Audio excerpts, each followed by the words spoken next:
I want you to imagine, just for a second, that you are staring down at an IKEA manual for a particularly brutal piece of furniture. Oh, that is a nightmare scenario right there. It really is. You have a floor entirely covered in dowels and wooden panels, and the booklet just shows, like, a chaotic assembly of abstract arrows. Yeah, completely unhelpful. Right. Or, maybe you're looking at a subway map in a sprawling, bustling foreign city where you do not speak a single word of the language. That's a good example, too.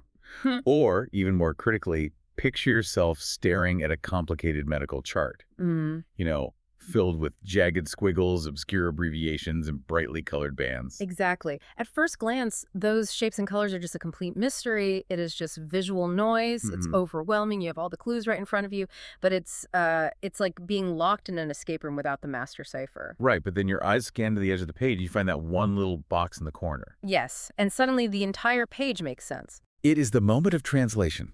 You cross this cognitive bridge from looking at a chaotic arrangement of random shapes to looking at highly structured, actionable data. It's like magic. It is. Yeah. And that transformation, that sudden clarity, happens because of one incredibly powerful, yet surprisingly overlooked tool, the legend, or, the key.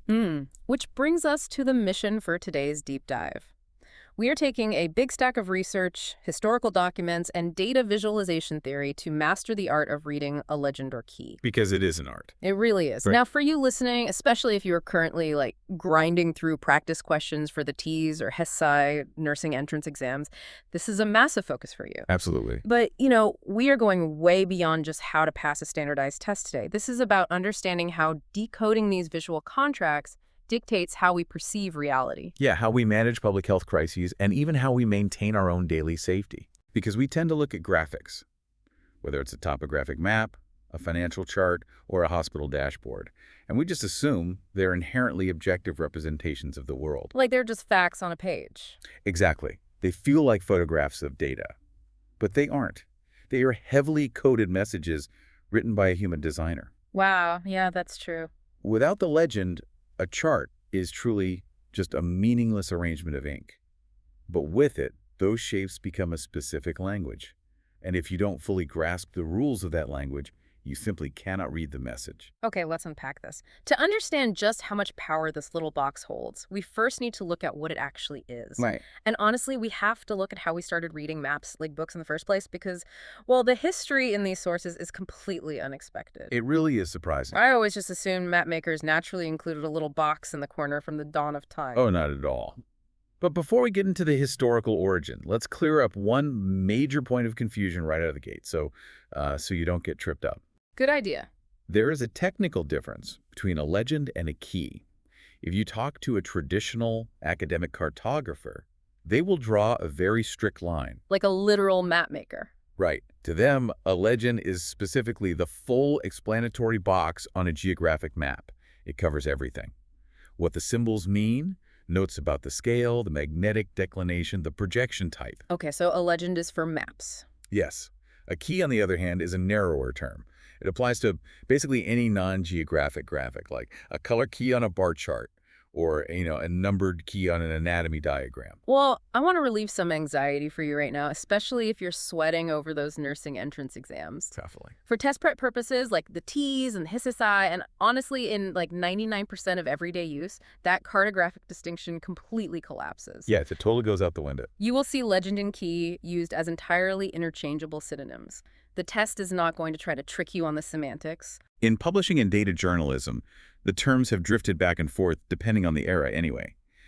In the digital explosion of the 2010s, key became the go-to word for interactive, color-coded visualizations on websites. Right, while legends stayed stubbornly tied to maps. Exactly. But for the sake of your exams and this deep dive, they both just mean the decoder box. Which makes the origin of the word legend so wild, because it didn't start out as a map-making term at all. When I think of a legend, I think of, King Arthur or Bigfoot. The linguistic journey is fascinating. It actually comes from the medieval Latin word legenda, which translates literally to things which must be read. Things which must be read. Right. If we go back to 12th century medieval monasteries, a legenda was a physical bound book of readings. Often, these were the lives of saints and martyrs. Wow. Monks would read these texts aloud during meals or religious services. They were literal reading assignments. So how do we get from a monk reading about a saint at dinner to a little box on a map? And for that matter, how did it turn into a word meaning a myth? Well, by the 14th and 15th centuries, the term started to drift. People were using it to describe any written account, especially historical accounts, where the accuracy was maybe a little embellished. Ah, okay. That's where our modern use of legend, meaning a larger-than-life story, comes from. But the map-making connection grew out of that original Latin concept of things which must be read. Because maps started getting too complicated. Exactly. During the 16th century, which was the great age of printed atlases in Europe, map makers were trying to cram unprecedented amounts of information onto a single page. Right. They realized their maps were no longer intuitively understandable. A reader couldn't just look at it and know what every single squiggle meant. So they needed a guide. Yeah. So they started attaching blocks of explanatory text right next to the symbols. These were literal captions that the reader must read to comprehend the picture. And who was driving this? Gerardus Mercator, the famous cartographer whose atlas was published in 1595, played a huge role here. He really standardized this practice of pairing a specific set of symbols with a dedicated explanatory panel. So as mapping became a formal science, that must-read panel officially became the legend. Exactly. But it feels like it didn't really become a matter of, like, life and death until much later. Well, if we connect this to the bigger picture, the real turning point for standardization, at least in the United States, was the foundation of the U.S. Geological Survey in 1879. The USGS. That's right. They were tasked with mass-producing topographic maps for an entire continent. Yeah. To do that at scale, they had to create a nationally standardized symbol set. Okay, that makes sense. So a black square is a building, a blue line is a perennial stream, brown contour lines show elevation. Because if the legend changes from one map to the next, it's totally useless.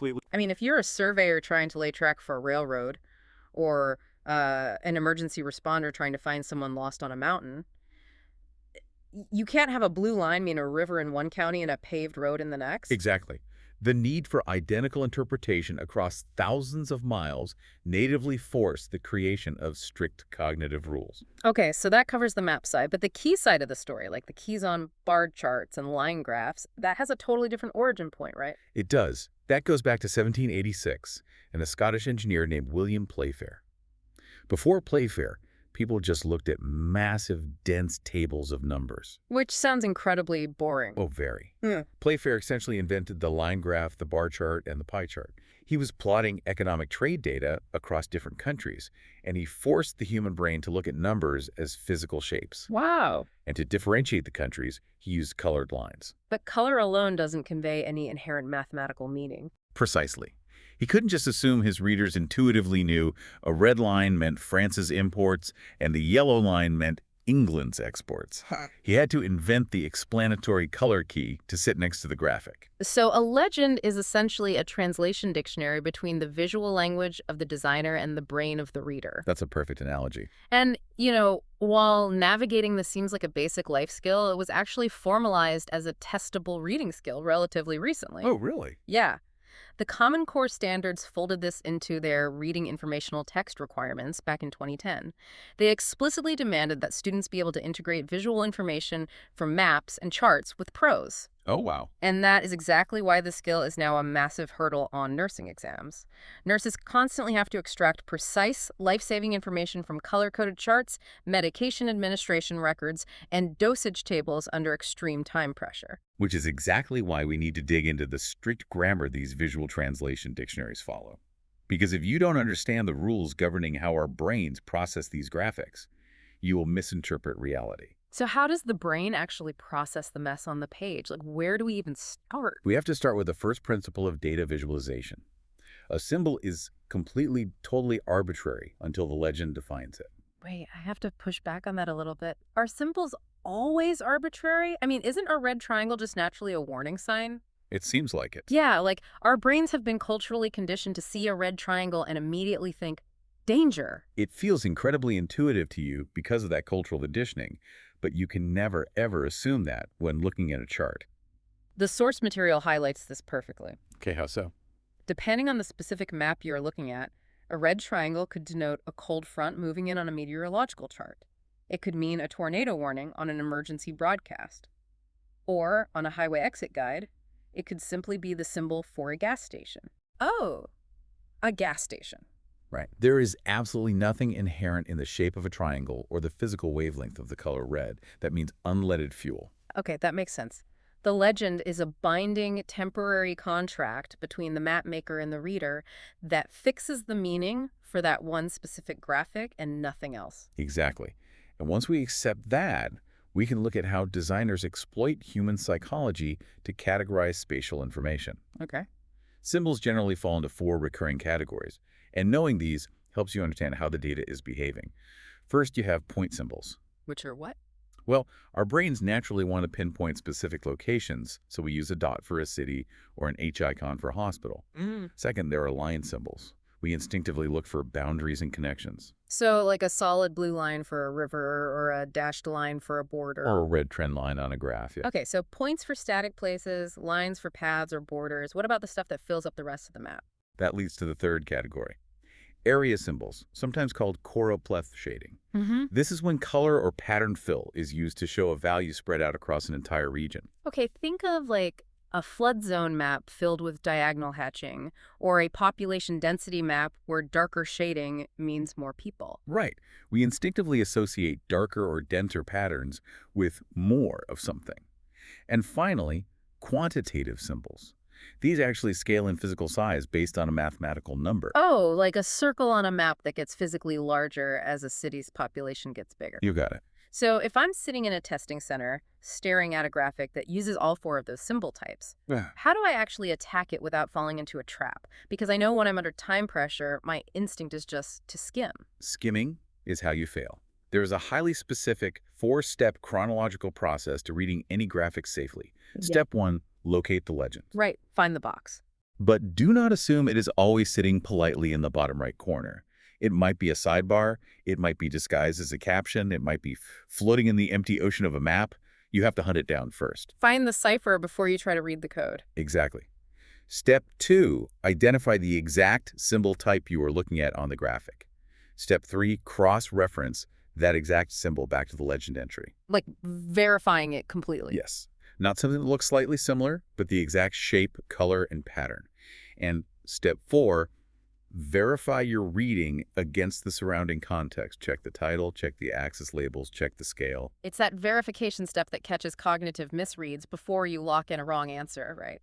Or use the wrong data point. Exactly. Well, if anyone listening thinks those 4 steps are just boring academic theory, we need to look at what actually happens in the real world when people skip them or rely on cognitive shortcuts. It can be a disaster. The failures here are famous, and honestly, they cost people a lot of money. Let's look at international finance. The candlestick stock charts are a brilliant example of this. I love this example because it is pure cultural friction. In the US and Europe, if you look at a financial chart, the color key is practically baked into our brains. Green means the price went up, red means the price went down. Very standard. But in mainland China, Taiwan, and several other Asian markets, that convention is completely reversed. Because of the cultural associations with the colors. Exactly. In those cultures, red is an auspicious, positive color, symbolizing wealth and prosperity. So on their financial trackers, red means the price is up, and green means it's down. This creates absolute chaos for people who skip step 3 of the process, that cross-referencing step. Western investors will glance at a Shanghai composite candlestick chart, operate purely out of habit without checking the local key, and misread a rising, highly profitable market as one that is actively crashing. Just because they didn't look at the legend. Right. It's a remarkably common, well-documented source of confusion in cross-border trading. It proves that first principle again, symbols are totally arbitrary until defined locally.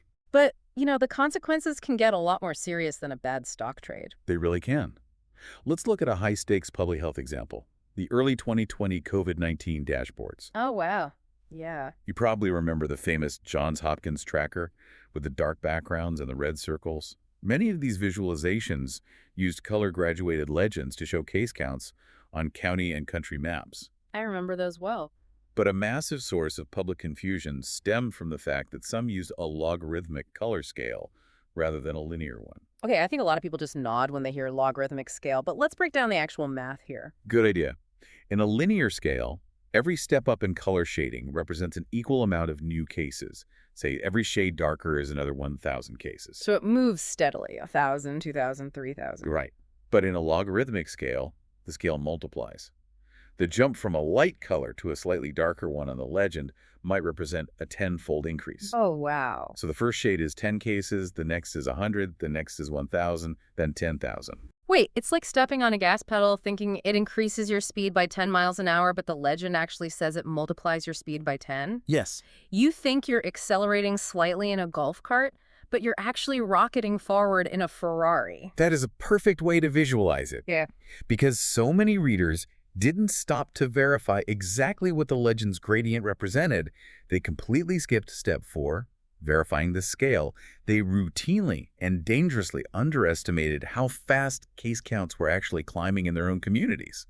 That is terrifying. So it's not just about accidental misreads by the public. Here's where it gets really compelling. Sometimes the way the legend itself is structurally designed can completely distort the underlying data, leading to massive public debates. Absolutely. And to explore this, we are going to look at U.S. election maps. Now, before we dive into this, I want to be very, very clear to you listening. We are looking at this from a completely impartial, politically neutral data visualization perspective. We are not taking sides here. Not at all. We are purely talking about how the visual mechanics of a legend shape human perception. And what's fascinating here is how two graphics can use the exact same underlying voting data, but tell two wildly different visual stories simply based on how the legend is constructed. Right. Standard U.S. election maps use a simple binary color key, red for one party, blue for the other, applied at the county level. But that binary key interacts very poorly with geography. Land area and population density are not the same thing. Right. You could have a massive rural county that covers thousands of square miles, but only has a few thousand voters. Meanwhile, a dense urban county might be a tiny fraction of that size visually on the map, but hold over 1 million voters. Exactly. But because the binary key colors the entire land area equally, regardless of the population, those massive, sparsely populated counties completely dominate the map visually. Oh, I see. Data scientists actually call this the landslide illusion. A country that actually split its popular vote almost exactly 50-50 can look, on paper, like an overwhelming visual landslide for one side, simply because of how the legend applies color to acreage instead of human beings. This friction actually led to a famous proposed solution around the 2004 election, didn't it? It did. A physicist and statistician named Mark Newman proposed an alternative way to build the legend. Instead of a flat binary key, he shaded counties on a continuous gradient red to purple to blue to show the actual margins of victory. Okay. And crucially, he combined this with a cartogram. A cartogram physically resizes regions based on data value rather than land area. So a state's visual weight on the map reflects its actual number of voters, not its square mileage. Ah, the Purple America map. It physically warps the geography, which feels totally jarring at first, but it actually tells a much more truthful story about the voting data. It didn't replace the traditional map. You still see both published every election cycle, but it has become the gold standard textbook example in data visualization. Because it shows the nuance. Exactly. The design of the legend itself has the power to either clarify or heavily distort reality. And this debate isn't just historical. It is raging right now in science communication. Where are we seeing this pop up today? With things like wildfire risk maps, drought severity charts, and climate anomaly trackers, sometimes a legend's color bands aren't evenly spaced in value. What do you mean? Well, the jump from yellow to orange might represent a 5-degree temperature shift, but the jump from orange to red might represent a 15-degree shift. Oh, but a casual reader naturally assumes the steps are equal. Exactly. Data visualization researchers are actively arguing that legends must explicitly disclose their scale types. Furthermore, they are pushing for perceptually uniform color scales, where equal mathematical steps in the data look equally different to the human eye. Because when a misread can impact whether a family decides to evacuate from a wildfire, the legend has to be completely foolproof. It really does. Given how easily a poorly designed or poorly read legend can distort reality, how do we systematically avoid these traps? Especially for you listening who might be sitting down for a high-stakes nursing exam, like the TEAS or HESI in the very near future. Let's break down the common misconceptions that trip people up. Because understanding these pitfalls is exactly how you survive the test. Exactly. The first major misconception is confusing the title with the legend. The title tells you the what average annual rainfall by region, but the legend tells you the how to actually decode the symbols representing that rainfall. Right. If you confuse the two, you might read the title, assume you know enough about the topic, and try to eyeball the chart without ever reading the key. Which is absolutely deadly on an exam. And that leads to the next massive misconception: assuming symbols are universal across a test. Oh, a huge mistake. We talked about this earlier, but if a blue line was a river on question 12, do not assume it isn't a major highway on question 15. You have to recheck the key every single time a new graphic appears. But the most dangerous misconception, by far, is the idea that skipping the legend on a timed test is a valid time-saving strategy. People do that all the time. You need to understand how these tests are structurally constructed. TEAS and HESI graphic interpretation questions are deliberately reverse-engineered. The correct answer is fundamentally unreachable if you do not consult the key. Wow. Unreachable. Yes. They aren't testing your ability to vaguely estimate a bar chart. They're testing if you actively sought out and correctly applied the translation dictionary. Skipping the legend is the #1 cause of wrong answers in these sections. If we pull back from the exam room and look at actual daily healthcare practice, which is where you are headed, this skill is critical. Nurses rely on keys constantly. Literally all day. You will be looking at bedside monitors with multiple color-coded vital sign trends flashing simultaneously. You will be reading medication administration records that use highly specific abbreviation keys. And the source material highlights a terrifying real-world example of what happens when we assume standardization where there is none. Hospital whiteboard color codes. Ah, yes. This is a perfect distillation of everything we've talked about. Hospital whiteboards use colored magnets to communicate critical patient information at a glance. But those color codes are not nationally standardized, Which creates a massive systemic safety risk. Imagine you are a nurse who floats between different units, or maybe you take a travel contract at a brand new hospital facility in a different state. Right. You walk into a room and see a red magnet on a patient's whiteboard. That's your last job. The local legend dictated that a red magnet meant fall risk, so you make sure the bed rails are up and the floor is clear. But at this new facility, the local legend dictates that red means severe medication allergy. Exactly. Because you operated purely out of habit without checking the local key, you are completely unaware of the actual danger to that patient. Operating without verifying the legend is a tangible patient safety risk. It's terrifying to think about. It has actually prompted some hospital networks to completely overhaul and unify their color coding systems specifically to prevent this kind of cognitive friction. So what does this all mean? The takeaways from that scenario are basically your survival rules for the exam. First, a legend is never just decoration. It is the absolute only place a graphic's symbols become meaningful. Read it before you try to answer the questions. Second, watch out for the scale type inside the legend, whether it's linear or logarithmic, because the exact same data looks wildly different depending on how the key is built. Right. And most importantly, if you are staring at a test question about a diagram and it seems completely impossible to answer, stop panicking. The answer is almost certainly sitting right there in the legend you skipped over.